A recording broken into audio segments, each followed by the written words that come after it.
I'm Suzanne Long. I'm the curator here at the Epperson Gallery of Ceramic Arts, and I am here with Ariel Bowman talking about her show Lumiere. When you conceived of this work, did you conceive of it sort of as a series, or did it start with like an individual piece and run away? It sort of started as an individual piece and ran away. It definitely started with the first piece I made in the series was about Alexander von Humboldt, who's sort of a lesser-known contributor to natural history. He was a very well-known naturalist in the early 1700s, and he influenced Darwin and a lot of other people with his writings. And he was the first person to kind of conceive of the web of nature, the idea that everything in nature is interconnected. And I read this book about his life, and I started to think about other people who've really contributed to natural history as a field.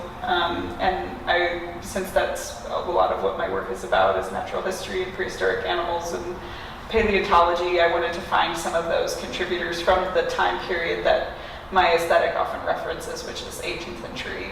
Animals being sort of a figure on a rock or on a stand of some kind, and then have things on their backs where I could really do a lot of symbolism for that person. And different combinations of elements that I felt identified that person. So usually the animals I choose are something that I stumble across in my research that's a prehistoric mammal generally that has strange features, or things like a lemur that's enormous. I'm really interested in things like that, or the unfamiliar tusks, features that are unexpected, because I think those things are what spark wonder in the viewer a little bit, and curiosity. It's those strange features that kind of draw people in and make them want to know, is this a made-up animal? Oh, it's a real animal, that's very interesting. That same kind of curiosity I have about the animal, I want to spark that in the viewer as well. Because I have my own imagining of what they look like, and then I have the skeleton and the comparative anatomy looking at a modern day animal that is a similar anatomy, and making sure that those kind of line up so that they're believable as well. So there's my imagination, and then there's the reality of what the skeleton is and maybe where the muscles should go. Based on a modern day animal. And then I also reference a lot of other paleo art works from history as well as contemporary. So with the Captain Cook piece, I was looking at that earlier today, and it's monkey-like, it's human-like, the torso is sort of bird-like, the face is like bear-like.